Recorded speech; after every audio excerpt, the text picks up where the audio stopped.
Oh, the example he gave in his book was that they were going to make a movie of Zen and the art of motorcycle maintenance. And Robert Redford was on deck to actually be the star, right? And he was working with Robert Redford, working with Hollywood to make this movie. And then there was a thing that came in and he realized, holy shit, no, this is wrong. Because a movie is a cultural artifact and a social artifact.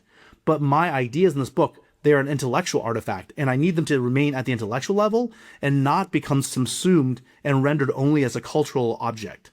Howdy, this is Jim Rutt, and this is The Jim Rutt Show.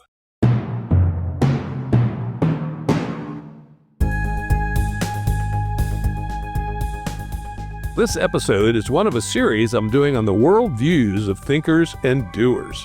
The premise is simple. I want to map how they actually see the universe and their place in it, not just dig into their latest book or project, but explore the scaffolding underneath. Enjoy this opportunity to look backstage at the minds of some of my favorite people. Don't forget to check out my Substack at jimrutt.substack.com, where I just recently published, I thought, a pretty good essay on why the Fermi paradox significantly raises the ethical stakes around existential risk.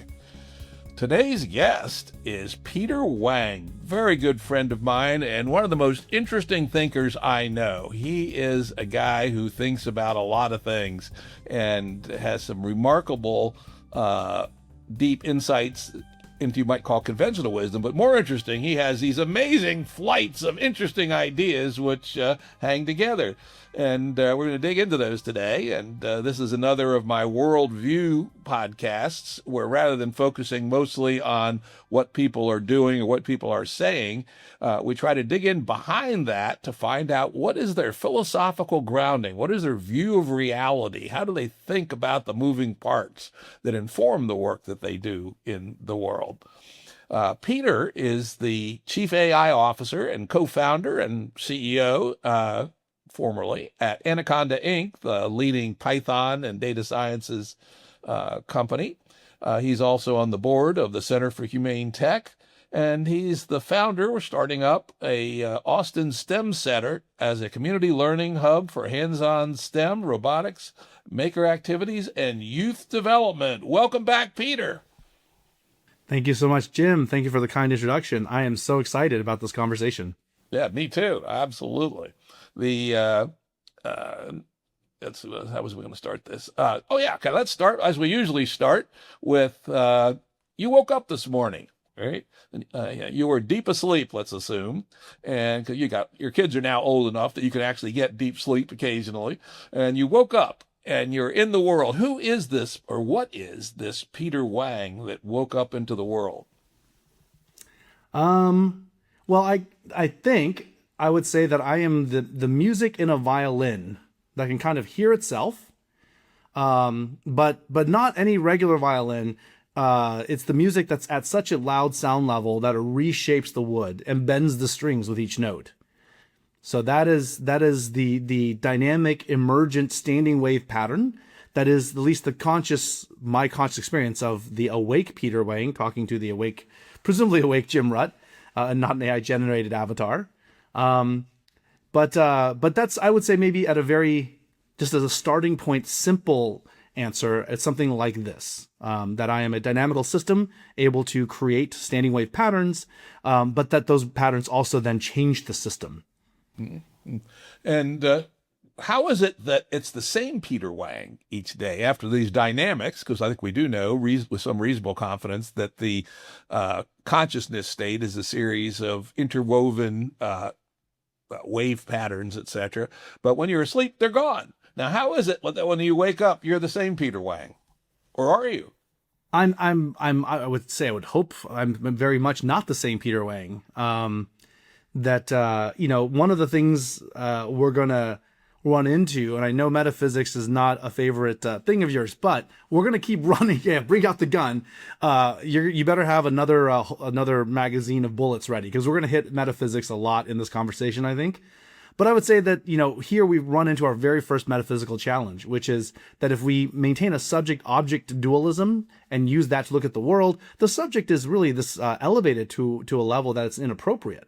And in that false dichotomy or that false alienation, you would be tempted to say, well, all these objects are of classes or they're forms, and they're all, some of these things are the same.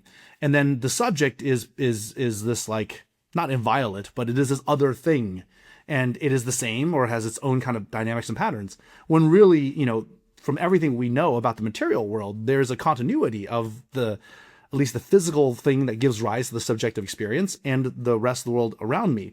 So it's not the same Peter Wang in any way, shape, or form as the one that woke up yesterday. Because the one that woke up yesterday at least didn't even have any of the memories of what happened yesterday. Assuming we believe in yesterday, and we, for now, in this part of the conversation, we'll assume we believe in Einsteinian block time. But one thing I would say, there's the other thing I would say to this is, another way to think about the Peter Wang that woke up this morning is to say, well, let's not ask about the Peter Wang that woke up in the morning. Let's ask about the Peter Wang-shaped hole in the universe. Because if you say there's such thing as Peter, then there is clearly a boundary between the Peter and the not Peter. So, one of the physicists' classic tricks is stop looking at a thing, draw an envelope or Gaussian pillbox around it, and ask about the boundary conditions. So if we draw a perfect Peter-shaped hole in the universe and say, well, forget about the thing in the middle, because that's hard. It's maybe conscious, it's got all this biological stuff happening. Let's look at all of the things that are impinging on the surface of this Peter Wang-shaped hole. What is that, right? And at each moment, there's a lot of stuff hitting that Peter Wang, whether he's awake or not. And if he were to suddenly disappear, we do an impulse response function. If the Peter Wang-shaped hole were suddenly to not have a Peter Wang in it, then there'd be a giant sucking sound of air rushing in to fill that space. If the bed mattress I was lying on would, spring up a little bit, it would flatten. The Earth's rotation would change just a little bit. But more significantly, if my wife was lying in bed next to me, or if my kids were sitting in the bed and we were all talking, and I woke up and I just disappeared, there would be a lot of more than just physical consequences, right? There'd be cries of alarm and surprise. There'd be shock. There'd be a phone call to 911. My son might get out his phone and start recording, like, this actually happened. My father just disappeared. All these things would happen, and it would not go unnoticed. It would be quite an odd thing. You would eventually hear about it, I'm sure. So it's good that the kind of things don't happen on a regular basis. But I think it's really important to point out this weird little thought experiment to say that we like to think of ourselves as being able to exist in this subject-object thing where we sit on the frame of the world. We are really deeply embedded in it. And at every given moment in time, I can almost see myself, if I could do a Werner Herzog accent, we don't have a choice about existing. The fact that we are here, the universe has put us here, and every moment, it is not really your choice whether or not you get to exist, right? You just do. And I think this is sort of the thing to think about of that hole we draw, or the boundary between the it and the not it. Well, that's a perfect setup for one of the M questions, metaphysics. And I use metaphysics a little bit differently than some of the more modern people. I use it in more of the Aristotelian or Aquinas sense, which, is what is the furniture of our universe? What's real in it? And I assume from your description of the Peter hole, etc., that you are a believer in a real universe as opposed to one that your brain creates or that your brain is in a vat someplace. Talk to us a little bit about your thinking about and evidence for realism.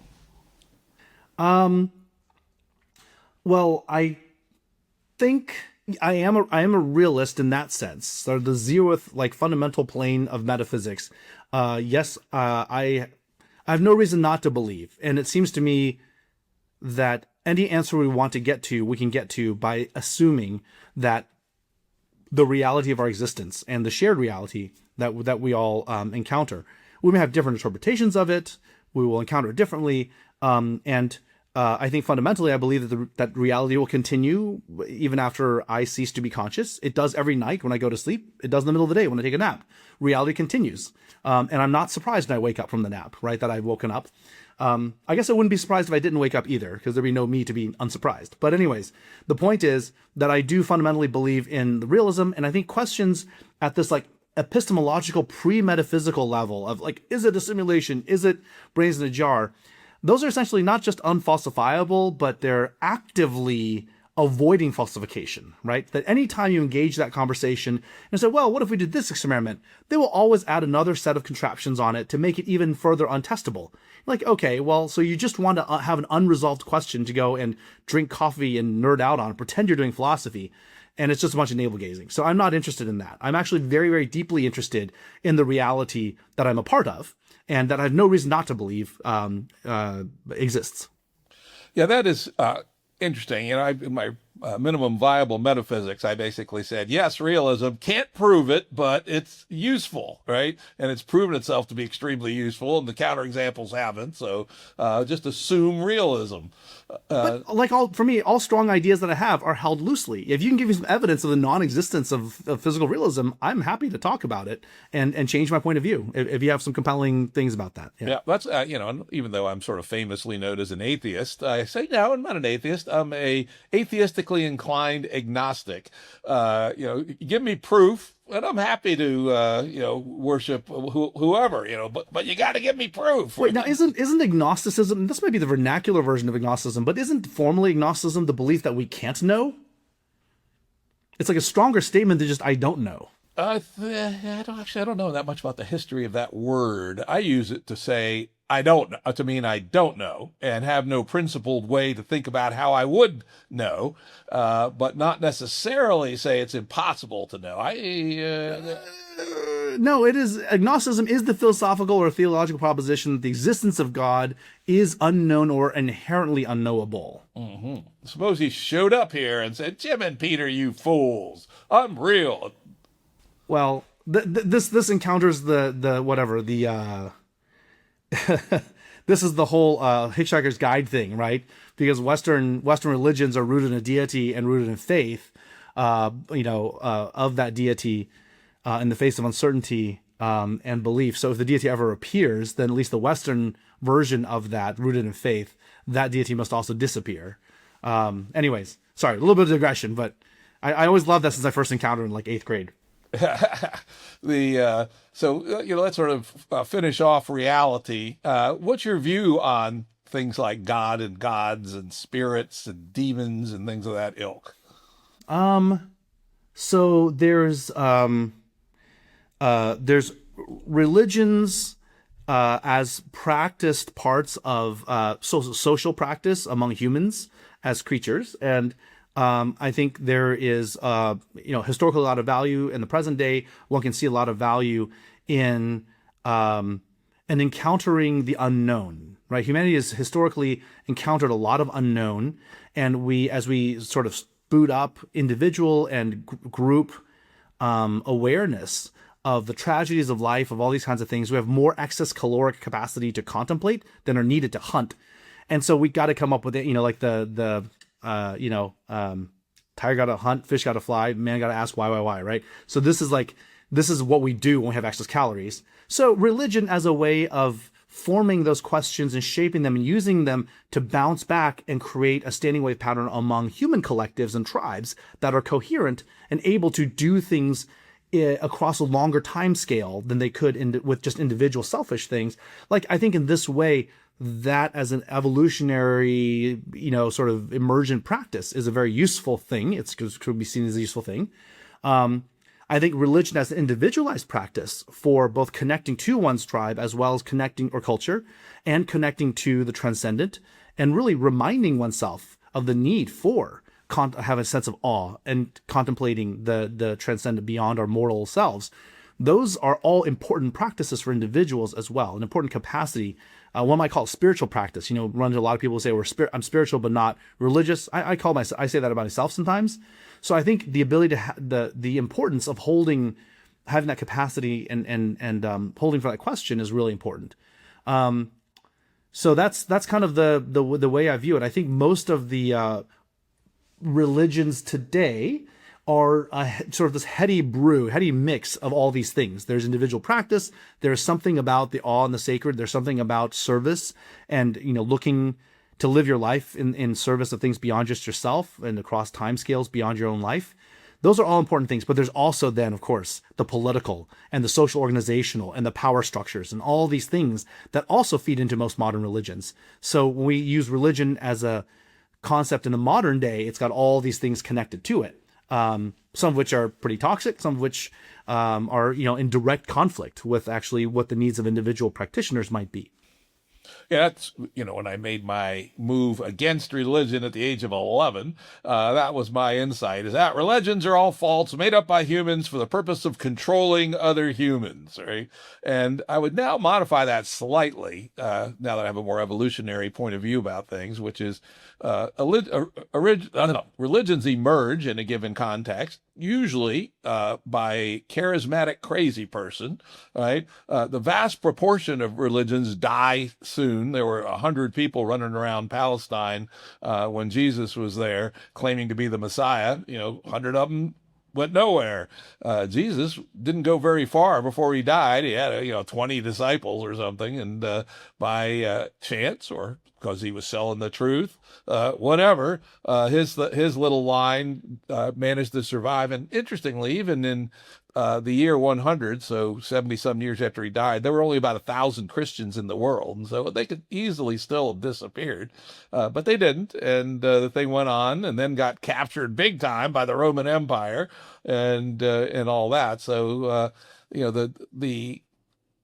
the line between, and once it got locked in by the empire, it wasn't going anywhere anytime soon. So, there's this combination of reaction to a mystical view, a Jesus has these ideas or Muhammad has these ideas, and then how they interact with, call it memetics. How do they propagate? How do they maintain themselves as membranes in the world? And then how do they eventually become captured or become the political mechanism? In Islam, typically the separation of church and state isn't there, and the state is part of the religion and is a very strong form of coherence. Well, I think so you're talking about, so you're looking, at the evolution of one particular religion, and it's, and the key figure that started that religion, actually, I would say adapted, right, the Old Testament into a New Testament. It was not just Jesus, but a lot of his disciples did a lot of the heavy lifting there, hundreds of years later, in fact, sometimes. So but here's the other thing, and this is now we reach our second part of the metaphysics thing to frame to use in this conversation. The first was trying to avoid the subject-object dualism, Cartesian dualism.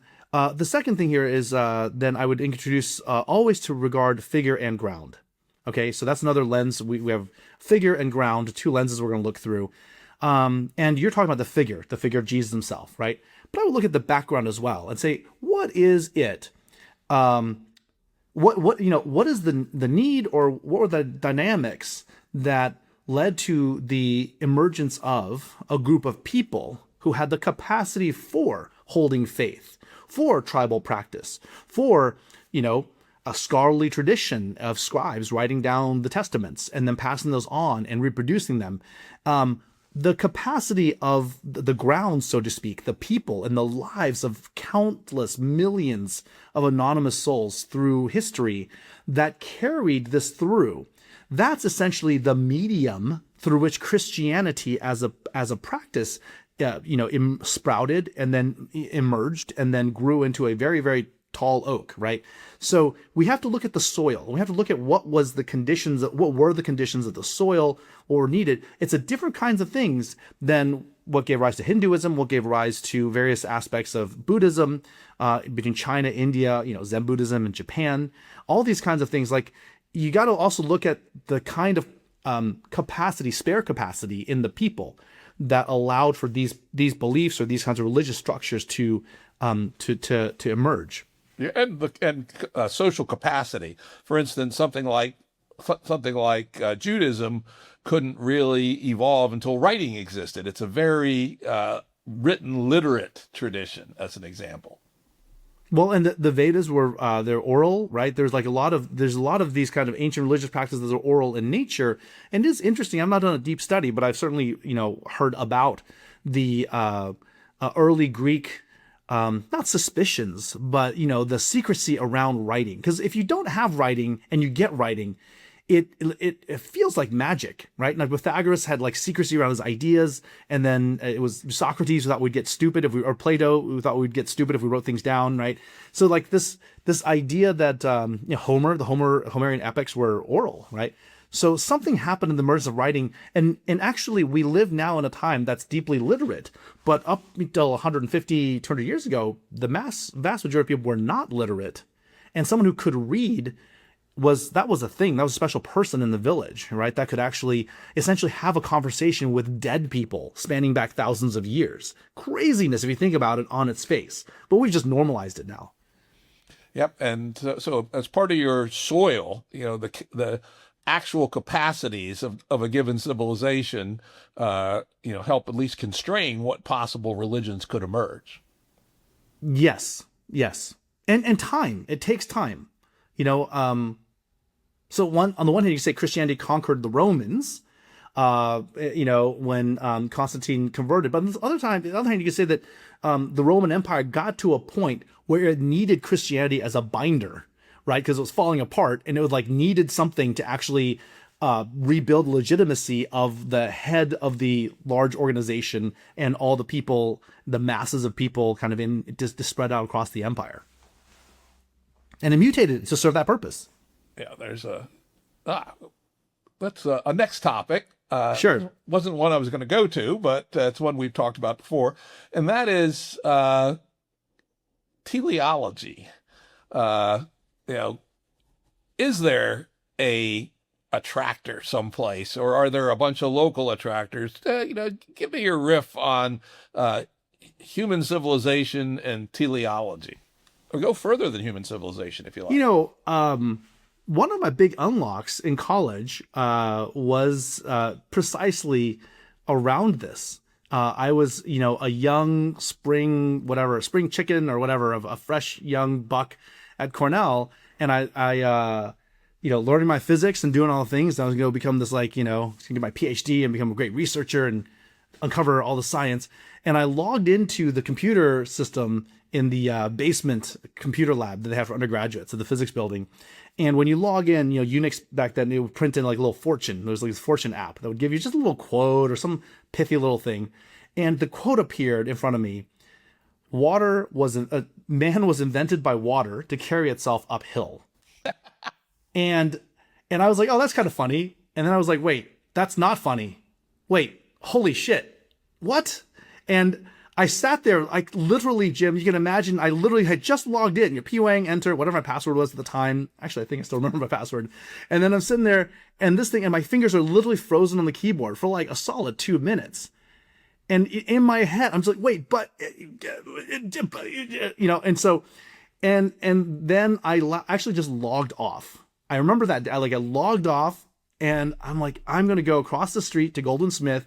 I'm going to get myself a coffee. I'm going to sit on the quad, and I'm just going to think about that for a minute, And that's what I did. And to some extent, we don't have an answer to this question. You want telos, maybe we are just water trying to carry itself uphill, but all the hills. Maybe not just uphill in some little local river valley, but uphill across all the river valleys, across the entire planet. Maybe all the planets in the local cluster. Who knows? At the end of the day, this all of our physics, and now I have the words. Then I did not have the words. I could just smell something was true in this and weird. Now I have the words to talk about it with the Prigogine and all the stuff all the people, your friends at Santa Fe Institute. I mean, that's actually the descent or the ascent of my interest in complexity and chaos and emergence and all these things. So this idea of telos is a really important one, but we really I don't know of any level of analysis that gives us a satisfying answer about this. I feel like this is one of the great questions. But I think if you put that metaphysics gun to my head and say, well, just come up with an answer right now, do your best, I would say that it feels like our question of telos is rooted fundamentally in the failures of most of Western philosophy, again, rooted in the subject-object dualism, in our separating ourselves from the system. But if you look all around the world, and if you believe in presentism, and if you believe in some sort of process metaphysics, then what's obviously true, but all of existence is in the process of becoming. right? Presentism in the present is its constant state of unfolding. And our concept even of an ultimate goal or an ultimate aim is a very, very small, it's a very small conception from like 5 pounds of like gray matter in here. Like really the existence itself is the aim. And the process of becoming, it is just period, right? And then the question, of course, of good and bad emerges. And I think we can actually approach that question without having an ultimate sort of externalized aim that we point to say, well, you're not orienting towards the telos, so you're bad, and I am, so I'm good, right? I think if we remove the need of telos from that, we can still regard questions of virtue and questions of right and wrong, good and bad. But anyways, that's if you're going to force me to come up with an answer, that's kind of the best answer I can give you right now. Yeah, I like that. Isn't too far from my own view, which is we're going someplace, but we don't know where, right? And No. We're not going anywhere. We're becoming someone and someones and something and some things. Yeah, there's an adjacent possible which we're unfolding to in each click of whatever granularity you want. And I do believe each of us has agency in that. I do believe there's this fractal amount of will agency that we have in it. So even though, of course, I believe in causality, maybe not the most strict, harshest version of physical realism and determinism. Yeah, well, let's probe into that a little bit. Where do you back off from the edge of physical determinism? Is God sitting there messing with our DNA to get Peter Wang? Well, I think I'm not quite sure where it's seated. I think you had a really good conversation with Krakauer about this, about the Ouroboros of causality, right? And where we're thinking about, the question of consciousness and the illusion of free will, but also the question of like, these things are very loaded. But on the idea of determinism, well, a term I've used or a phrase I've used is that human beings are narrowband sensors with a preference for structure. Which is to say, back to metaphysics, we tend to distinguish between is and not is on the basis of what is salient about that particular object. If I say, look, here's 100 billiard balls on some table surface, and I'm going to hit one of them, and it's going to hit a bunch of others, and I want to derive Newtonian, mechanics out of this, okay? That's all fine. We can do that, okay? But if you have an Avogadro's number of billiard balls, and they're all really tiny, we're no longer using Newtonian physics. We don't say Newtonian physics is wrong. We just know that that particular analytical and predictive framework is not useful for when we're in the realm of chemistry or statistical mechanics even, right? So, even at the lowest level of the physical sciences, at the intersection of that with metaphysics, the physicists don't have any problems saying, well, these tools, not so good for this. We'll use this tool instead. And they don't really question it. They just kind of do. And from that kind of pragmatism, philosophical pragmatism, we have all of the modern world, right? You guys, any graduate physics student, you're like, hey, has Einsteinian gravity been reconciled with quantum mechanics? Absolutely not. Well, do you believe in the GPS that is coming off the satellites? Sure. Do you believe that the CD players work? Yes, that's lasers and quantum mechanics. So we're okay with this stuff not reconciling in the modern world. We build it using whatever cognitive tools we have. Now, all of this is an answer to your question about determinism in that strictest version of determinism, when we boil all the way down to the Planck scale, we're really asking something of physics that even the physicists themselves don't ask of it. Right? Philosophers are demanding of physics a kind of deterministic precision that the physicists themselves don't ask. And so this, I think, gives us license to engage in the kinds of, I wouldn't say flights of fancy, but the kinds of interrogations at the boundaries of mathematics, epistemology. Our friend Carlos Perez has this wonderful line that numbers are processes. Right? If you can unlock your brain enough to understand that there's hyperreal numbers, Cantor sets and set theory, and the axiom of choice, numbers are processes, all these kinds of things, you're squarely now in a realm of assembly theory or Wolfram level, computability. In this world, this is a totally appropriate world to interrogate the roots of how do we build causal models and predictive models, and what is our not figure of merit, but what is our judgment of quality of reality or realism that we attach to these computational models or cognitive models. But that's why for me, I guess this is for those who are not steeped in some of the stuff, I guess to net this out, what I would say is that within any epistemological regime, I believe in causality. But I can say that beyond, when you stretch any, it is possible for any causal model and deterministic model to be stretched beyond its limits and then not be sensical, right? And I don't know how to integrate all of the different deterministic models. But this is where we have, one of my favorite little paradoxes is the coastline problem, right? Sort of the origins of fractal dimension and the idea of fractals at all is that the length of anything you measure depends on the length of your measuring stick. If it's any kind of real sort of texture to it. And this is a fundamental attribute of reality. We can't deny that. So anyway, that's kind of the metaphysical and epistemological humility I would condition this, on this conversation. That within any particular well-defined and sensible regime of analysis, we should absolutely treat determinism as a real thing. But any particular model of determinism has limits to its applicability. That I've seen. Maybe there's ones that scale beyond that, but yeah, limits to knowledge is like something that very important that I learned at Santa Fe Institute. And I think there's two kinds of limits to knowledge. One is fundamentally unknowable, at least at our current level of wisdom. Things like what's the point of the universe, right? But the other are things that are practically unknowable, like the emergent trajectories from a chaotic system. Even a three-body problem we can't calculate, right? And so there are huge amounts of deterministic chaos, which are in practice uncalculable in anything, and even if the whole solar system were solid computronium. And those are somewhat different things, but both of them establish at least certainly for everyday use and even for philosophical use, boundaries to what we can know. But here's the thing, Jim. I would look at your three body problem, and here again we run into another. Really these paradoxes are problems of our own making. There's a metaphysical trap that we fall into here because we assume it's three bodies whose only salient characteristics are their position in XYZ, their momentum in XYZ, and their mass, right? And subject to the force of gravity, under Newtonian gravity, let's say, or even use Einstein, whatever, doesn't matter. But we pretend there's one force, three sort of masses of God knows what. Like, who cares? It's just mass. It's just mass. It's just neutrons, protons, and a little bit of maybe some electron mass in there. But like the point is, at that level of analysis, yeah, your tools are broken. Okay, just like if I were to go and model the neurological impulses to the brain of Mozart, I cannot predict what note he's going to play on the harpsichord or the piano with his finger. But if I understand music and I know the back catalog of Mozart and he plays a particular run, I can tell you exactly how he's going to end the next 5 or 6 notes, right?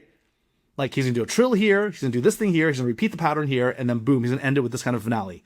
So you can actually predict with the right tools, the right level of analysis. Interesting. You still can't calculate the next click of the three-body problem. So not with that kind of attitude, you can't.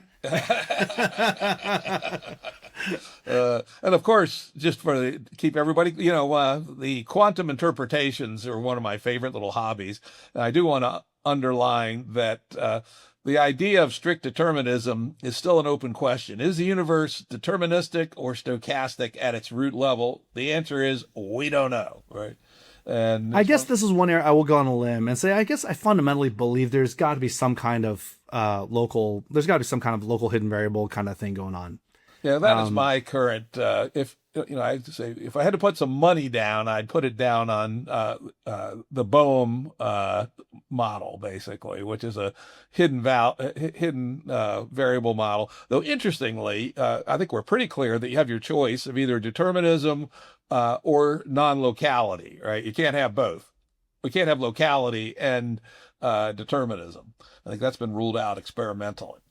Well, Lee Cronin was saying to me a little while ago that they're working on some stuff where they're using an analysis, basically a reformulation of quantum mechanics from the lens of Kolmogorov complexity and they're actually able to recover a lot of what seems like quantum voodoo, not voodoo, but that's kind of pejorative, but like all the quantum weirdness, they're able to recover that as essentially statistical artifacts from this formulation. So I haven't read the paper or whatever, but I'm looking forward to seing that when it comes out. May have to invite Lee back. We had a great discussion along with Sarah Walker on assembly theory, which was very interesting. It's one of the more let's say interesting frontiers of scientific speculation out there today. I do think the chemists don't get enough respect, because there's really a lot of interesting and deep stuff in chemistry. And I think everyone goes into like the physics nerd part and like warped space time, and it's like actually the real stuff that we have is really important to understand. Yeah, that's actually a very good point. Very good point. Now, a few minutes back, you mentioned a word I was waiting for you to use, which was quality. You recently encouraged me to go back and reread Pirsig, and I did. Read Zen and the Art of Motorcycle Maintenance, and then Lila, I think was the second one. And at the end of the day, Pirsig is advocating for a metaphysics of quality. Could you explain to the folks what he means by that, or to the best of your ability, because it's still not clear. And then why you think it's important, because you've mentioned Pirsig many times. I do. Well, Pirsig, the reason why it's personally important to me was because that was the start of my, so I was reading Pirsig, I read the James Gleick book on chaos. I was myself playing with both like artificial life simulators on my new Pentium that I just gotten, Tierra and like Core Wars. I was doing all these different things about the same time and investigating fractals and Julia sets and emergence and all these things. And in those things, we have the recovery of complexity from determinism, right? This is like the leitmotif.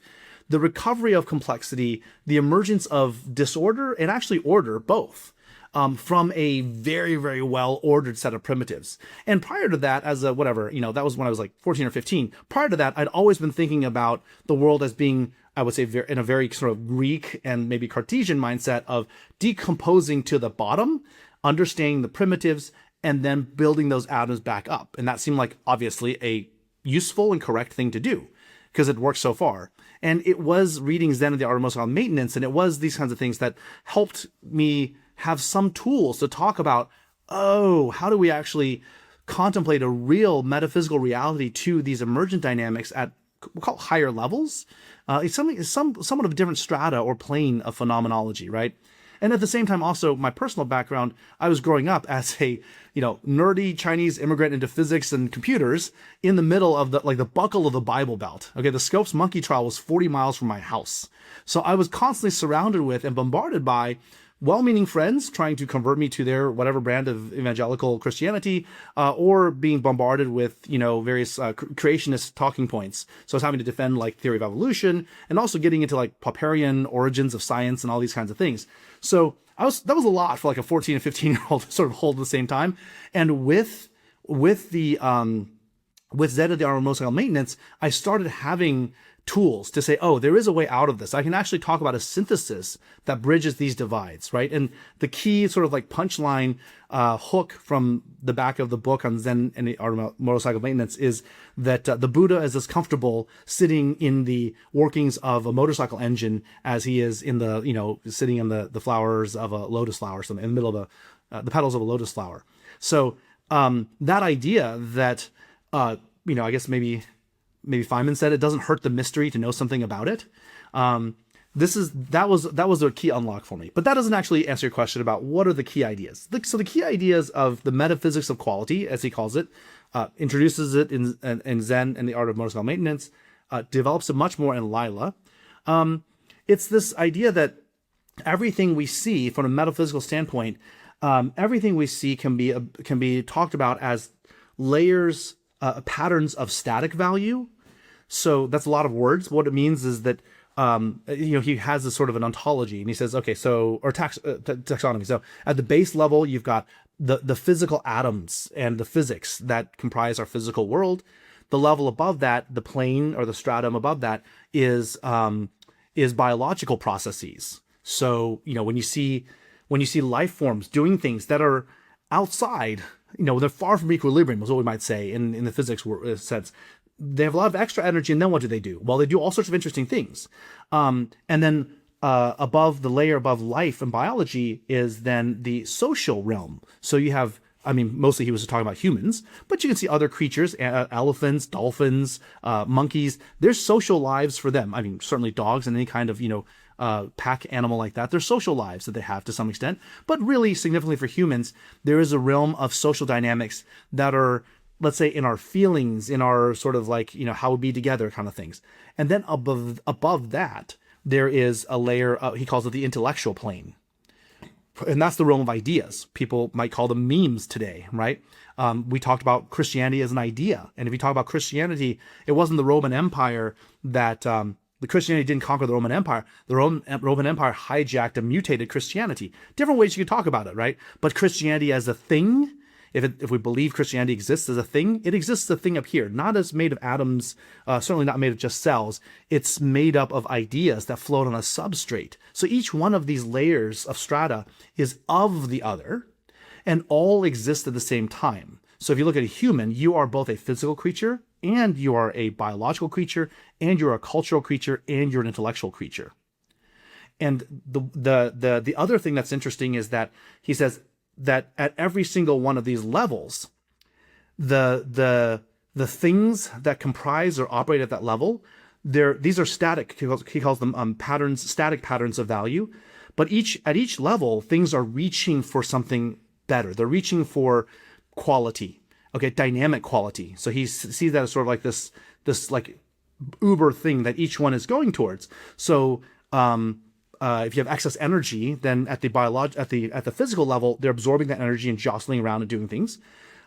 Just like the thing about the electron transport chain happening inside the actual biology of the mitochondria, right? Like there's a whole thing that happens, and your ADP becomes ATP because of a physical need of just how the electrochemistry works. But then at the biological level, things are reaching for order. They're trying to get more sugar, trying to get more energy. They're trying to maintain homeostasis. There's a whole thing there that happens at the biological level. And then at the biological level, you even see layers of emergence, right? So an individual cancer cell inside you might want to get more and more resources, but the overall system of your body says no. And like the, T lymphocyte comes in and tries to zap it or something, right? And then at the social level, we have a thing where individual people, right? We want to do this, we want to do that, so we get much. Every host human tries to get more resources, tries to reproduce more. But then the social level, we're curtailed because we have this kind of dynamic between us. But at each social level, as a tribe, we're trying to vanquish the other tribe, or we're trying to make sure that our progeny have great lives, right? Whatever it is. And then above that, the layer of ideas. There's ideas themselves try to compete and outcompete with other ideas. They try to find more hosts and more cultures to infect, so on and so forth. And you see this when now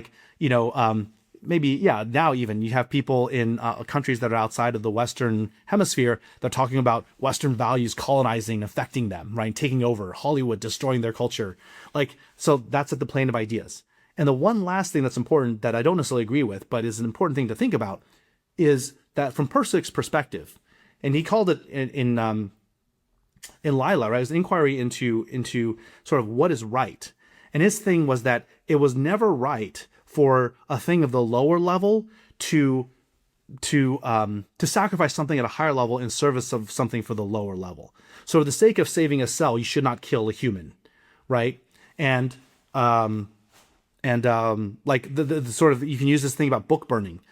You shouldn't, there's book burning may be a bad example, but if you want to, there's a whole stack that's pretty rigid in kind of his formulation that I think has a lot of exceptions. But it was this kind of a thing that, the example he gave in his book was that they were going to make a movie of Zen and the Art of Motorcycle Maintenance. And Robert Redford was on deck to actually be the star, right?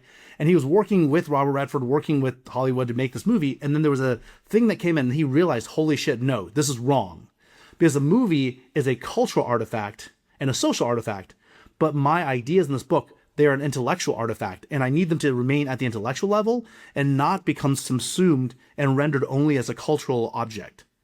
And this is actually a really, really, really freaking important thing to think about. If you throw everything else away, this little insight of his about this difference between the intellectual plane and ideas versus the social plane and the social valence around ideas, it's so important now. Tim Urban actually does a great job of this in talking about, woke versus liberalism versus, traditional like pre-modernism. Ken Wilber, pre-trans fallacy. These are all things that sort of swirl around this fundamental insight that we cannot help but put social valences around ideas.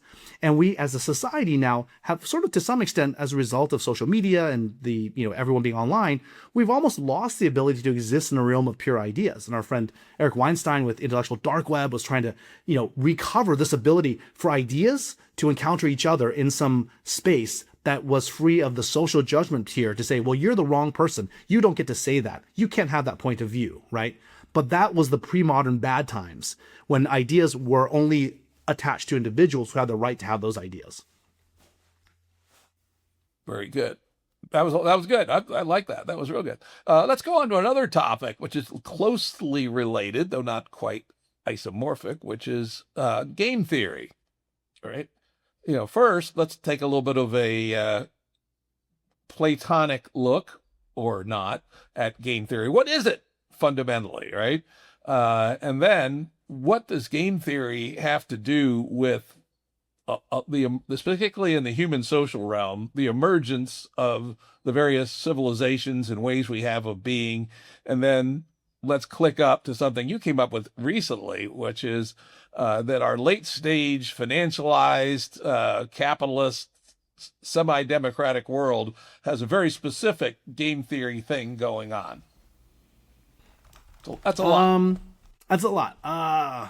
Well, so if we talk about game theory to start with, I think game theory is kind of it's an effective tool, but we should be very, very careful in how we use it. Oh, well, by the way, let me clarify a point I should have clarified, which is I'm not necessarily exclusively speaking about game theory as a body of knowledge. I'm also speaking about the implicit game theory that's driven human behavior since always, right? This is so great. This is another metaphysical frame thing we hit, which is from Zen Buddhism, that classic words are always fingers pointing at the moon. It's not the moon itself, right? Here you're saying game theory, not just the finger, but the actual thing that game theory is gesturing towards, right? The intrinsic competition versus collaboration dynamic of humanity. Well, I think that's a far more interesting thing to talk about than the study of the field of game theory in quotes. Okay, great. On the way that we be together. So like, okay. Humans are social animals, and there's some really interesting tidbits that I've seen. This is part of my thinking as well, right? Like there's stuff like, most species are not, you don't have very many species that are daytime social hunters. Humans are pretty rare among this. In fact, one could argue that our walking upright, so we have more efficient long-term stamina to basically stalk prey, that upright walking led to a number of different kinds of things that from an evolutionary biology perspective led to who we are as creatures, but it meant a certain kind of social hunting and allowed us to do it in the daytime, right? That we could actually capture stalk prey that were faster than us. So social daytime hunters are humans, which means that from the beginning, we have a need to be together. And whenever you have creatures that are together, well, I don't want to put causes. I don't want to mistake cause here. I would say that what we've observed is that when you have a group of individuals collaborating on a thing, the opportunity for defection arises. And defection can be big or small. Defection can be, I'm a little bit lazy. I'm not going to go in the head of the thing where the buffalo could stomp me or the antelope could like kick me. I want to hang out in the back. Defection could be, I'm going to steal an extra piece of meat and give it to my child, right? And defection it takes many different kinds of forms. But all of this has been around this idea that you have a group, you have potential collaboration leads to more for everyone, but defection is always a possibility.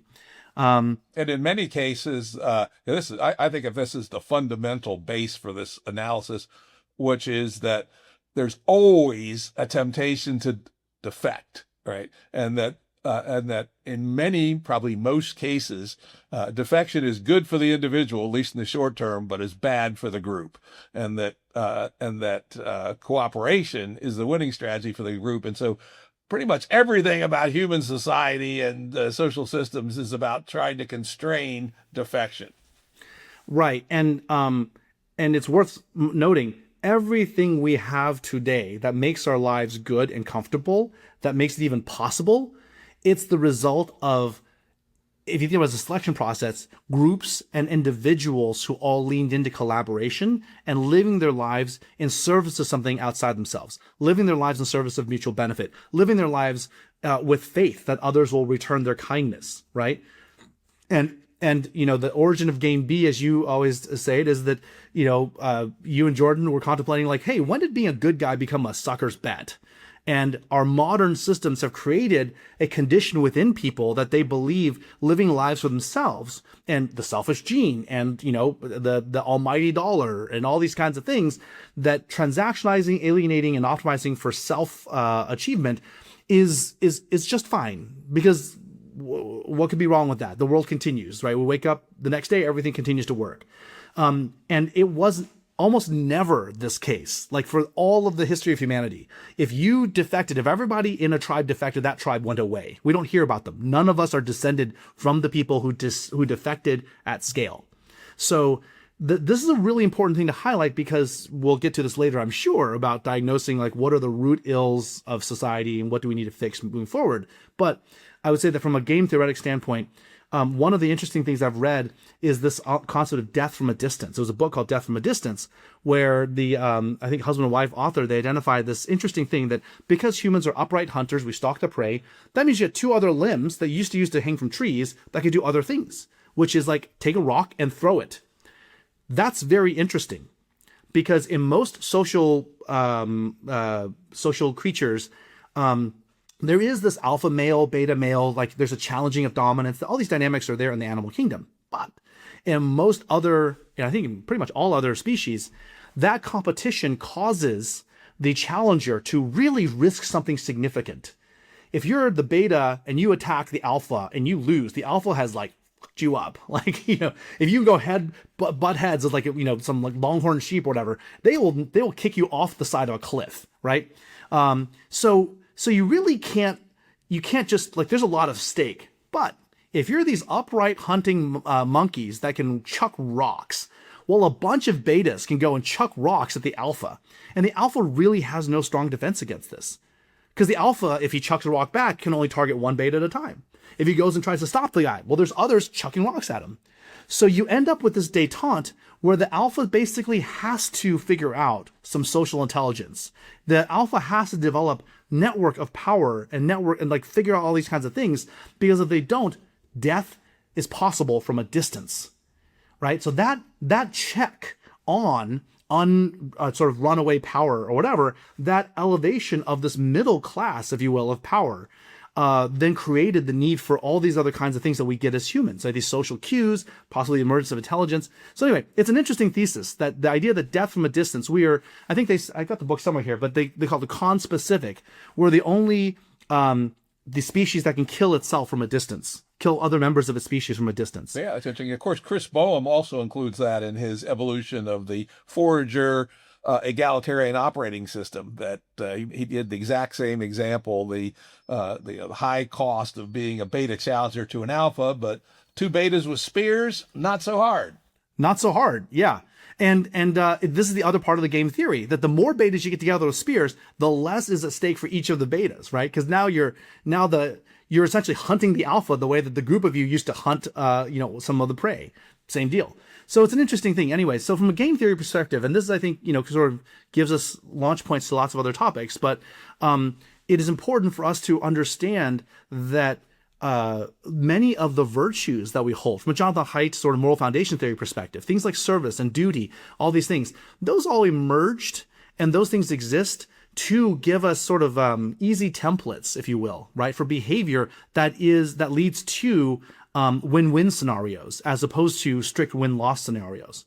But in the modern day that we live in, where we don't see ourselves deeply connected with all the infrastructure around us. We just see ourselves as relating to an institution or an alienated and abstracted set of things. Then it's very easy to sort of like, bring in your zone, your locus of control, and your locus of what is us and what is me, who am I solving with, who's my tribe. Your locus of care becomes just the self, right? So from that perspective, it's extremely rational to then solve for yourself and not defect on yourself, but defect on everything else. Yeah, and you mentioned it in passing. I think it's important to underline a little bit is that even 150 years ago, humans lived deeply embedded in a social context. If they had a problem, somebody would take care of them, as long as they were a decent person. We lived together on how the crops did, etc. But now, since 1870 or so in the West, and as our technological capacities increased at an amazing speed, the interactions we have are now transactional as opposed to social, many of them. And they're either with the government, you get a welfare check, or they're with the market, where I trade money for stuff totally anonymously with no moral valence whatsoever. And that is, both of those are unique in human history. They are, and they're the product of the Industrial Revolution. Any color you want as long as it's black. Interchangeable parts means homogenized architectures of product, and homogenized products then lead to consumer tastes that is manufactured and manufacturable and homogenizable, which then leads to a condition of being that is not, maybe doesn't have the necessary fluidity to really be situated in its local environment and its local whatever. These are all things that have been talked about for a long time. Some of these are rooted in the original Marx's original critique about you talk about alienation of labor and capital, I guess, but like the idea of our ability to,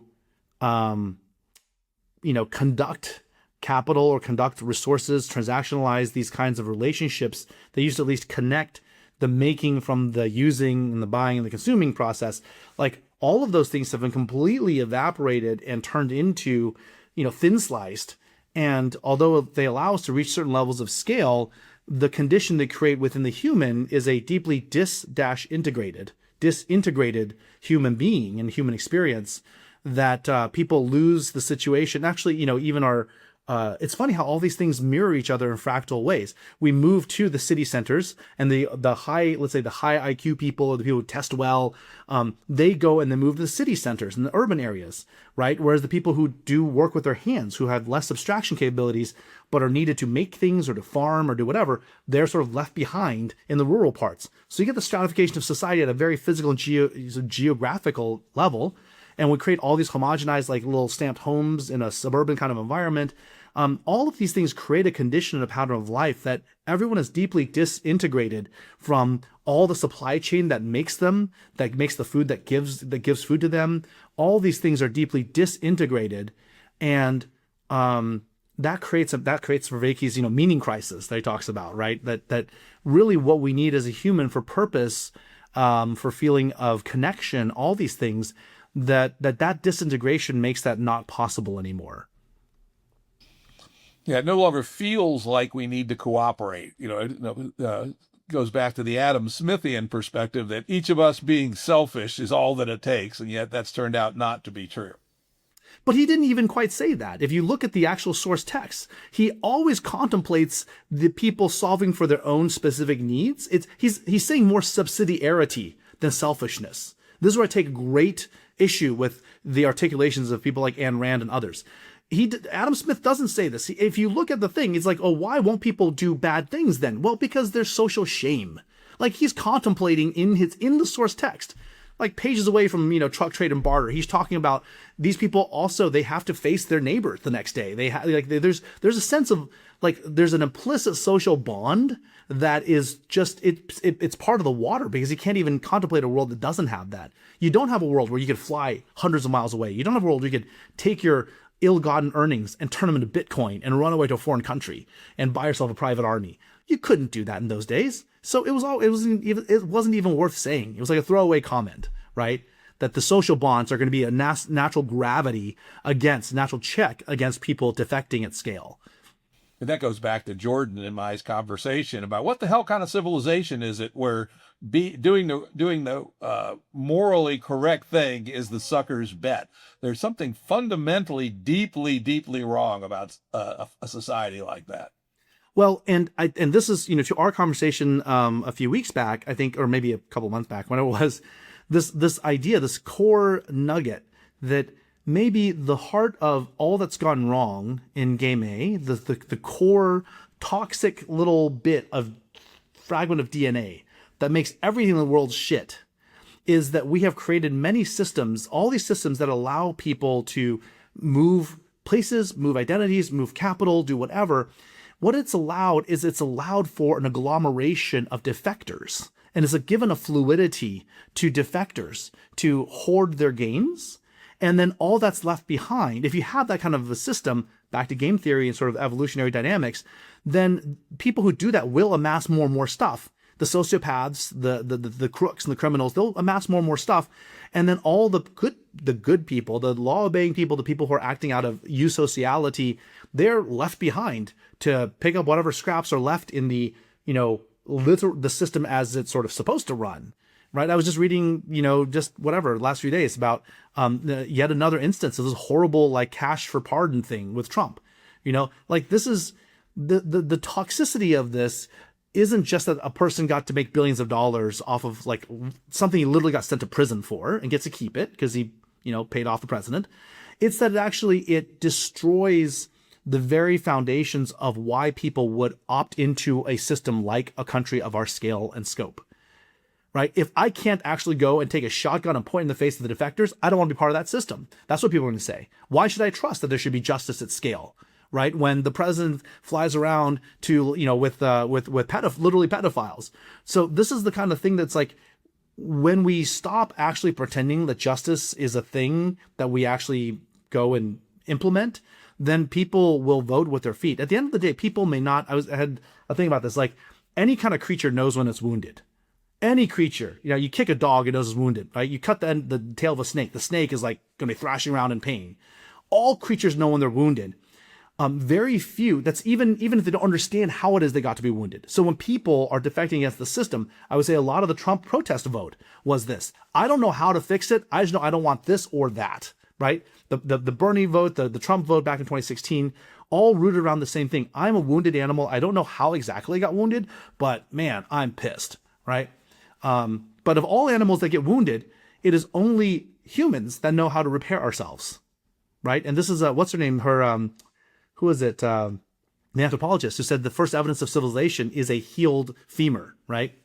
And that speaks to this idea that we view ourselves as individuals. Back to your original question, who is this Peter Wang? Well, Peter Wang, first and foremost, is a little stub, if you will, or is a little bud on the current surface of humanity Inc. All right. I do not pretend that I am a lone individual. I do not pretend that I could possibly exist without the service and support of many, many, many, many millions of people around me. Right. But we've been given a lot. We've been sort of, as a population, especially in the modern first world sort of order, the whole like weird, Western educated, whatever, like industrialized, all of that. We've been given this like very heady brew, this very toxic brew that you are the sovereign individual. You are this like noble, like whatever, almost like a Nietzschean sort of thing. And it's, it's useful as a counterpoint to totalitarianism, to certain things like communism, Maoism, but it's actually a really, really bad thing to overemphasize for people. Yeah, it gives no breaks to the system, right? As I sometimes talk about it, is the adjacent possible always has a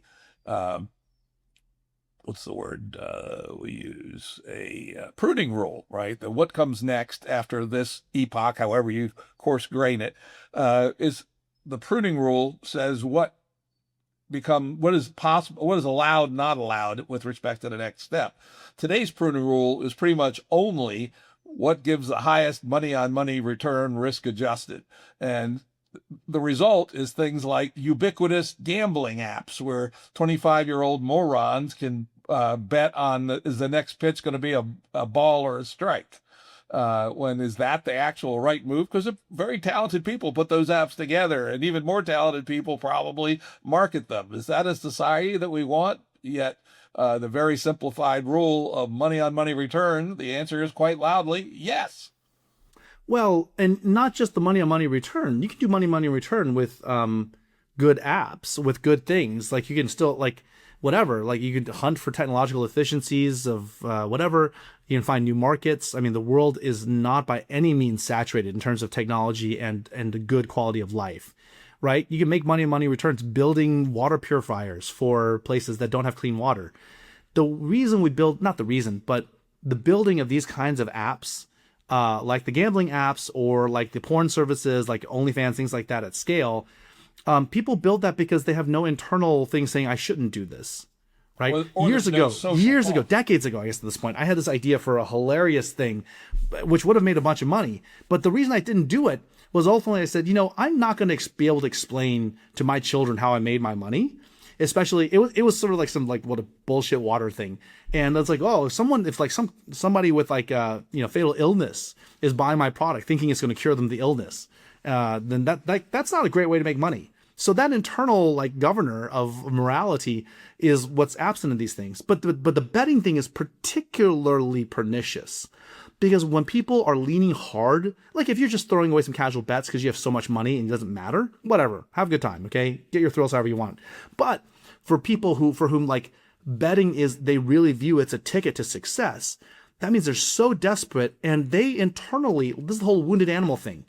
They know that they don't have, or they believe they don't have they don't have a model of how they can bank real wins. So they might as well roll the dice, bet it all on black, right? There's an article I was just reading today about young people in China where the rise of tarot and superstition, right? And it's like, and the quote in there was like something like this one young woman saying, well, nobody plays tarot if they believe the future is going to be great. It's, if you have any better options, you're not going to sit around noodling over tarot cards. It's when you're really in the slumps and when you're like, I cannot model, I don't believe my own epistemological capability to model what is happening in the world around me to where I know if I put my time and energy here, I will be better. If I put my time and energy here, I'll be worse, right? You lose that ability to model. And so you just roll the dice. So I think it's, for a long time, I love that quote about lotteries are a tax on poor people. And then I thought about it, I'm like, well, that's not such a great quote, right? It's like a really, really dark freaking thing because it's not a tax on poor people. It's actually an opportunistic sniping. It's really predatory on poor people, right? Not just a tax. Because the tax thing is a bit arrogant. It's like, well, I'm smarter than you. I know better than to play lotteries. But actually, we encounter we have a world today, and we've had a world for many, many years now, that is way too complex for any single person to understand. I'm a software entrepreneur. I build a software business. I've raised VC money. I have a degree in quantum physics. I can do a lot of things, and I don't think I understand this world, right? So what hope does the everyman or everywoman have unless they band together and they engage in collective sense making? But that requires trust. That requires their local pastor they go to every Sunday to not be buying private jets with the collections they put on the plate, right? At every scale, people understand that they're being preyed upon, and they also know they cannot do robust sense making about consequences of causality in this complex modern world. There's no wonder why people are pining for the trad wife thing and for if I go and become a farmer, at least I know where my next meal's coming from, right? And if my crops fail, it was the weather, and I don't think that maybe the billionaires don't control the weather just yet, right? And so I don't, there's nothing to be done about it. That's just God's will, right? So that's why people are reverting to that, because we created an unintelligible world for the people that live in it. Yeah, and we have not developed, in fact, we've developed a pernicious reinforcement mechanism around collective sense making on how to get out of it. Yeah. You think about if all the hours spent on TikTok and Instagram were spent on developing from the grassroots an alternative to what we currently have, we could make a lot of progress. But part of the current system is building these attractors for people's attention. and it's gotten brilliant at it. I mean, I used TikTok for 2 weeks in 2022, and as a professional designer of products, my reaction is this is the most brilliant product I've ever seen and the most evil. This is the vacuum cleaner to suck up all attention, basically. Yeah, yeah. And I think we're not gonna have time to touch on this thing, but one topic that I thought was pretty obvious, but some people have said it's like, they hadn't heard it before. But this idea that the joint attention of a group of people is a scarce thing. So a group of people in relation, let's say it's the board of a company or it's the management, right? At a corporate level, we know this. Like, you don't go and put an hour on the calendar for the senior executives and just sit there and just BS them the whole time. You're like, oh, if we get an hour of all the senior executives, it's important for everyone to know that everyone else knows something. We're going to go figure something out, right? Or if you go and you put an hour on like everyone in the city, like everyone, you got to pay attention to this thing. Like, we'll get the buzz for the Amber Alert or something, right? Like, that's that joint attention, not just individually. Oh, I watch this channel, you watch that YouTuber. It's the joint attention. The fact that we all collectively know that we all know something is super important in terms of building and maintaining the intersubjective infrastructure of a community, a tribe, a society, a nation, right? And we allowed that to just get shotgunned. Like, we just you take a Gatling gun, just like perforate that thing. And that's what we have as a society now. People don't know what other people like. People don't know what other people know. We have, well, yours is fake news, mine's fake news, but your fake news, like, if this whole thing, that idea that not only is, you have fake news, but I have better news. But the idea that the fact that we have differing views on this is deeply problematic. That is not somehow not turned into an existential, as not seen as such an existential problem. But all of it, this whole because you mentioned the TikTok thing and preying on people's attention. The second thing, though, is in all this, I think people do have agency. People do have agency. We have to fundamentally believe that people have agency. And I would say this is sort of something I'm really holding for, and that I try to use as a guiding principle, that the choice for an authentic life always rests inside each person. And when we make those choices, sort of like the idea that the line between good and evil runs between every person, right? Runs through every person. The choice to lead an authentic life rests inside each person. And Moloch arises, right? The game A, Moloch, the thing that sort of, does all these bad things to us that we don't like. Liv calls it Norma or whatever, right? That is really the sum aggregate of all of our micro abdications, our micro cowardice. When you sum it up across a population of people and you sum it across many hours in each day and many little decisions, then you get something very powerful. And we didn't know, just like we didn't know the attention economy, that attention was something that could be farmed. This micro cowardice, this micro abdication, this intention to not, or this desire not to encounter the liminal, right? Then you allow a part of yourself to turn into a vegetable or an NPC or a bit of stimulus response automaton. So you're just going to swipe the images, right? You're going to just partake in whatever the spectacle is, spectacle du jour, get upset about whatever the controversy is of the day. But all these images that are rendered to us, they're flat. They're dimensionally and experientially reduced to just that which can be broadcast to us. And this basically, if we just get addicted to that, or if we allow ourselves to essentially become only a receptacle for that kind of experience, then we have abdicated our full human ability to actually encounter the liminal and make sovereign choices in the face of liminality. Yeah, think of the ecosystem. It's important to keep in mind that these things didn't just emerge. Something like Instagram, there's a team of 1,000 psychologists, probably more, tweaking this thing to produce a artificial world for, let's say, teenage girls, that their status, their activity, a large amount of their time, how they dress, filters they use to make themselves look more, whatever the current view is of feminine beauty, etc. So they've actually built an alternative reality designed by people who understand human nature better than humans do, and specifically driven by the profit motive. Specifically driven by the profit motive. That's right. That's right. And there's no shame in the boardroom on this. There's no shame on Wall Street for this kind of a thing. We don't have, one of the thought experiments I've had is if we were to create an alternative, not an alternative, but an an augmented currency system, maybe using the Argand plane or something, using I and J to say, well, yeah, you made $100 here, but you also scored negative 5 million I in terms of like human thriving. So yes, the real component, RE, of your earnings is this, but here's the externality, the sum total of however many dimensions of strife and suffering that you've incurred in order to mint that. But we don't meter those things, right? I think, I forget if it was a Netflix president or the CEO, someone at Netflix, maybe it was the head of product there, that at one point said, our biggest competitor is sleep. Yes, I think it was Netflix, actually. And it was a long time ago. They were just a long time ago. But, the fact that that person said that isn't really just the problem. It's a symptom. The fact that we have a society that produces companies that don't just, like if it was, you can imagine like the Japanese companies, they all get and they publicly bow when they've done something bad. Like after that statement broke, the fact that that the Netflix board of directors didn't all get out on stage and bow and say, we deeply apologize for this deeply inhumane thing that was articulated by this person, but that is not in line with our values. And they have been just shit canned out the back, right? Like they didn't do that because it's like, haha, that's kind of funny. But again, that's the appropriate way to view what you are. You're an app and people have the right to make a decision whether they want to watch you until 2 a.m., right? That's their choice. Yeah. And we, in our society, we thought it was clever and insightful, right? This guy deserves to be the CEO to have, such deep thoughts, rather than what should have been is, this is pretty damn horrifying. Yeah.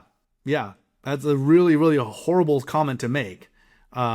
Because it's implicitly stratifying users. So it goes back to the whole metaphysical quality stack. You're saying this is not a human being integral and imbued with like life energy to do whatever it is that their magical thing they want to do in the world.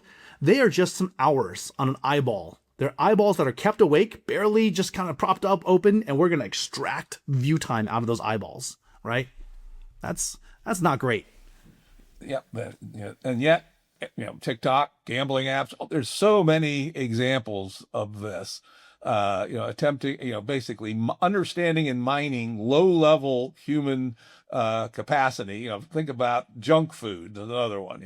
We are evolved to like sugar and salt and crispy starch and stuff. And so we have, teams of food scientists designing the most addictive, even if quite health degrading foods, and they've spread across the world, not just in the United States, but every country has issues with this kind of stuff because it's so cleverly adapted to human nature. Yeah, well, I'll quote the bard: "These violent delights have violent ends." And we are when these grapes of alienation grow heavy with the vintage, heavy for the vintage. They grow heavy for the vintage. So we'll see what happens, but this is not humane. This is not good. We cannot pretend that this will not end in some kind of disaster. And it is good that when I talk to my billionaire friends and whatnot, people are starting to become aware that, oh crap, things are really hard and things have really gone off the rails. Yeah, all right, we're starting to maybe turn this thing around, but like, chop. We got to really get to it. And not only that, we have to really diagnose the root of the issues, that we've used technology to alienate people from living full integrated lives and being agentic and sovereign as humans, right? And so the problem is when you start to untangle that, you go all the way back to the origins of the Industrial Revolution and all these things. And we have the opportunity to reform and transform society in a much better way moving forward that uses these things, right? Doesn't fall prey to them, isn't captured by them. But I find very few people are thinking about that transcendent move, and all it becomes this like, are you for it? Are you against it? Doomer, Foomer, whatever. Like it's really depressing how really facile some of these conversations are, the level of simplicity that people have who are in some of these conversations. Yeah, again, this is what we mentioned earlier, is broken collective sense making, right? 100 years ago, people had specific views on what values were, what was good, what was evil. Now, a lot of it was silly, like the Snopes monkey trial that you mentioned earlier. We actually drove through that town just for giggles one time. And, that's one of the downsides of having, sort of rigid orthodoxy. It's kind of an interesting problem, how to get emergent values that are situationally appropriate without going either for, values are completely arbitrary or values are handed down from the man in the cloud. Finding that dynamic, adaptable set of values, that's the key. Yeah, and it's not just finding them, it's giving ourselves space as individuals and as collectives to be in the process of finding them. And that's part of how we live, right? Part of what we live is we are discovering these, and the original, your question of teleology, the reason why I sort of dodged it, but also sort of rejected the question, is because that it's good to try to understand it, but we should not say, well, we believe we found it, right? Truth is a pathless land, as Krishnamurti said. And this is sort of this touches on some part of this is connected for me in terms of a worldview thing, that for us to actually find the answers to the biggest questions out there, it seems to me more and more, another leitmotif that is now running through my life is that not a turn inwards, but developing better calibration internally gives you the ability to see further and see more deeply. Just like when we, the James Webb Space Telescope, $10 billion space telescope, it's not just big. We're put in space, but it's actually not big compared to some of the ones we have on Earth, right? What they've done is they've taken it above the noise floor of all the light pollution on Earth and all the atmosphere. And also they cool those instruments down so that it's very, very sensitive. It's very, very quiet. So when it hits once there's a couple of photons bouncing in, it's like, I register something different, right? So this is kind of the meditative practice, or trying to align all the parts of yourself so that when you're becoming dysregulated, you're sensitive to it. And you're like, wait, hold on. Why did that just happen? Why am I, take a beat and think about why am I responding this emotionally in this way? These kinds of capacities and this kind of inner work is what will allow us to create better societies that can actually do the outer work. All right. Well, we're getting near the end of our time here. I got one question I've been saving. I didn't know when I'd drop it in. And it speaks to a lot of these things, and it's actually something that had an impact on me, and that is the idea of the sacred. My traditional views, the sacred, bunch of religious nuts, fuck that, right? But you've talked about it quite a bit in a way that's far richer and far more interesting and potentially far more generative. Why don't you give us a good wrap about Peter Wang's view of the sacred?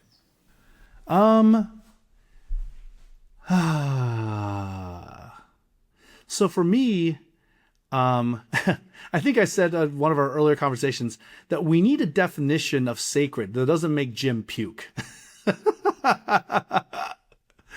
And it is around this alignment. It's around this, all this stuff. And I think, it's how to be together, not just do together. Right. And maybe it's a way for us to intuit about how to relate to really complex systems. Maybe it's us having, in the sense of developing capacity, us having some space inside to say, we don't understand that, and that's okay. And together we will come to understand it. I think, I'm just looking through a note here that we had about, so connection. Oh, yes. So a secular conception of sacred would be around connection and transcendence. I think these are kind of the two pieces. Oh, one thing I did. So this is something I've said to friends of mine who are deeply steeped in individualism and an individualistic way of thinking. Again, this kind of Western, weird, alienated way of being in modernity. One way to think about sacred is to break through some of these, look through the other lens that we've talked about in some of these things, stop with the Descartes and the subject-object dualism. See yourself as this expression of energy that's alive in the present, in the moment, that hopefully will come back tomorrow, right, and be alive again, and all these things. But or you're always alive. Be conscious again.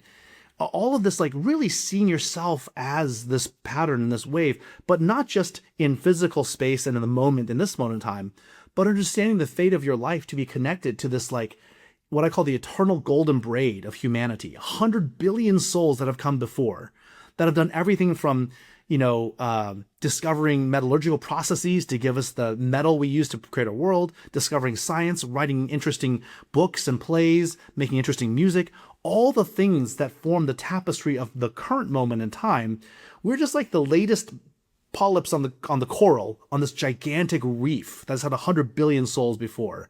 So if you can actually hold space, deeply consider this, look at every object around you and think about how many people it took to not only make that object, but to discover all the principles behind the making of that object. I'm looking around my room.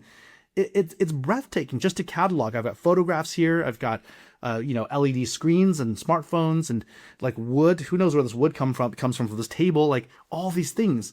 So when you see yourself as just being almost like, if you imagine an explosion, like a big bomb going off, and all of us are just the thinnest outermost layer of the shell of the explosion at this current moment in time. That's humanity. Humanity went off on this planet like a bomb. We transform and we partition and we collect and induce energy in ways that are not possible with biological processes. And not just with biological processes, you couldn't do a Manhattan Project and set off a nuke without not just biology and multicellular life, but humans that can go and actually have coordination across these kinds of scales and figure out the physics of chain reactions of neutrons. So like the idea that we are somehow separate from the world, or that humanity is this other separate thing, that masks us from seeing the connection we have to all these things. And for me, the sacred is being able to hold that full mystery, or as much of that mystery as possible. And when you see it that way, this then connects right back to like the Buddha from Zen. The Buddha in the middle of your machine is the same as the Buddha in the lotus flower. I have some koi fish in my pond over there, and as they wander around and I get pleasure from watching them, the aesthetics of it, and they respond to me because I feed them every day. There's all these kinds of things. But in that connection, in that being present in life, in every moment, in every little thing. We just planted some plants here. It's spring, put some plants down, and I take care when I put the plants in, right? My wife's like, oh, put some topsoil down at the bottom of it, and then water it. Like all of these things that we do in life are part of this overall tapestry. And so maybe the sacred is the conjugate of the alienated and the separate and the separated. So even though we have we see ourselves as distinct, we think of ourselves as making our own choices, we are separate from each other, we're separate from the world, and we're making our way through it. If we can also hold the conjugate to say we are of the world and the world is of us, and to really be engaged in that mode of thinking as well, that's the space for the sacred, from my perspective. I like it. Now, the Rundian take on the Wangian sacred, simplistic as usual, is a sacred attitude is a useful way to interact with the truly complex, trying to analyze it in a reductionist fashion just leads you nowhere. But we still need ways to deal with the complex. In fact, most of our problems are in the complex realm. And the interesting thing is humans have evolved for a long time dealing with complexity in a kind of intuitive fashion. And if you can get your head in a sacred place, as you say, confront nature and say, what is nature? What's it for? What do we get out of nature at multiple levels, including the practical and the spiritual? Then that works. At least it works for me. So, and I something I've actually picked up from you. So thank you. Well, no, but this is brilliant. I mean, that's a very, very good condensation of all my flowery prose. But I would say this, in the Western world in particular, it's really hard to see ofness. We have this and that. There's a famous like Buddhist book about like, thou art that, right? That's a concept. But we have a hard time seeing ofness, right? And that was for me the unlock when I was, in late high school or whatever time frame, that there are tools, even through Western reductionism, even through all the math and all the things, to get to ofness. And so if you can, to your point about encountering complexity, and this gets to our current moment in time with AI, and are they conscious, and like, are they going to kill us, or are they of us, or whatever? We can't even, like, we have a hard time even thinking of ofness relative to the actual existing societies that are of us. And I think AI is something that could transform us collectively much more powerfully than it can transform any individual of us. But if we are always looking at it as, well, this is a big, powerful tool and only we can have it, and we don't want the Chinese to have it, or they're going to have it, and their people are going to hurt our people. Like when you're looking at it in these reductive terms, then all of these emergent possibilities look extremely dangerous. Imagine if your liver was fighting your pancreas, was like up, and they were both upset with your lungs because there's two lungs and only one liver and one pancreas. And they're like, oh, who's going to take over the body? And it's like, no, all of you are needed as part of the body. The body comes of these things working, right? And this kind of failure to contemplate the ofness, this failure to hold not just complexity within, but the ability to have the courage to conduct our energy and our life force and our will and pump it into a emergent complexity on the outside of us, that is going to be our failure to manifest the full possibilities of what comes next for humanity. It'll be that failure. Yeah, well said. All right. This has been as amazing conversation as I was hoping that it would be. And I want to thank Peter Wang for coming on the Jim Rutt Show and having a random walk around his worldview. Moderately ergodic. So that was great. Thank you so much, Jim, for the opportunity. I've enjoyed it thoroughly. It was really good. The Jim Rutt Show is produced by Andrew Blevins. Audio and video edited by Stephen Lowe. Music by Tom Muller at modernspacemusic.com.